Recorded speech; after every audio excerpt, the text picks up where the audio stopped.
ভারত বাংলাদেশ বন্ধুত্ব নাকি নতুন কৌশল, এমন প্রশ্ন ঘুরছে নেটিজেনদের মুখে মুখে।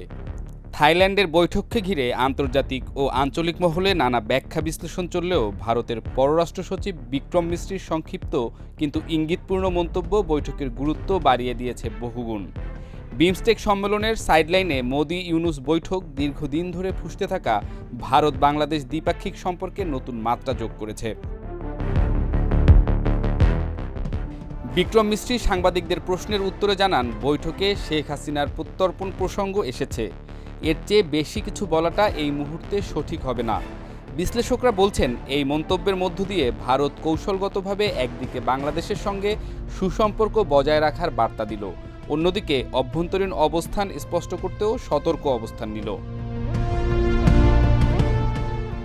ভারতের সাম্প্রতিক অবস্থান থেকে স্পষ্ট যে বাংলাদেশের রাজনৈতিক অস্থিরতার পরও দেশটি এখনও গুরুত্বপূর্ণ কৌশলগত অংশীদার। ভারতের দৃষ্টিতে বাংলাদেশ শুধু প্রতিবেশী নয়, বরং উত্তর পূর্বাঞ্চলীয় রাজ্যগুলোর সঙ্গে ভূ রাজনৈতিক সংযোগের একটি প্রধান দরজা। ফলে যে কোনো সংকটময় মুহূর্তেও ভারত চায় নিজেদের স্বার্থ ঠিক রেখে স্থিতিশীল বন্ধুত্বপূর্ণ বাংলাদেশ।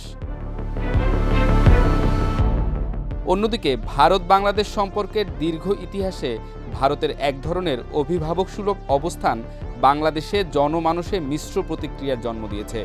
ভারতের প্রতিটি কৌশলিক পদক্ষেপে নিজের লাভ নিশ্চিত করার একটি চেষ্টা দৃশ্যমান থাকে। ভারতের এই সর্বগ্রাসী মনোভাব বহু বাংলাদেশির মধ্যে বিরক্তি তৈরি করেছে, যা সামাজিক যোগাযোগ মাধ্যমে ঘৃণা বা ক্রোধের রূপ নেয়। তাই এই বন্ধুত্ব যদি সত্যিকার অর্থে সমমর্যাদার হয়, তাহলে তা উভয় দেশের জন্য বেশি মঙ্গলকর হবে। সফল বৈঠকে সংখ্যালঘুদের নিরাপত্তা, সীমান্ত পরিস্থিতি এবং উস্কানিমূলক বক্তব্য নিয়েও মোদি সরাসরি উদ্বেগ প্রকাশ করেন। এ থেকে স্পষ্ট, ভারত এখন আর নীরব পর্যবেক্ষক হয়ে থাকতে চায় না, বরং বন্ধু হিসেবে দায়িত্বশীল অবস্থান নিতে চায় এবং সে অনুযায়ী প্রত্যাশাও জানাচ্ছে। তবে এখানেই ভারত তার কূটনৈতিক ভারসাম্য রক্ষা করেছে। শেখ হাসিনার প্রত্যর্পণের বিষয়ে বাংলাদেশের আনুষ্ঠানিক অনুরোধ এলেও ভারত এখনও সায় দেয়নি, বরং মিশ্রির বিবৃতিতে বোঝা যায় বিষয়টি নিয়ে চিন্তাভাবনা চলছে, কিন্তু তার আগে বন্ধুত্বের কাঠামো নষ্ট করা যাবে না।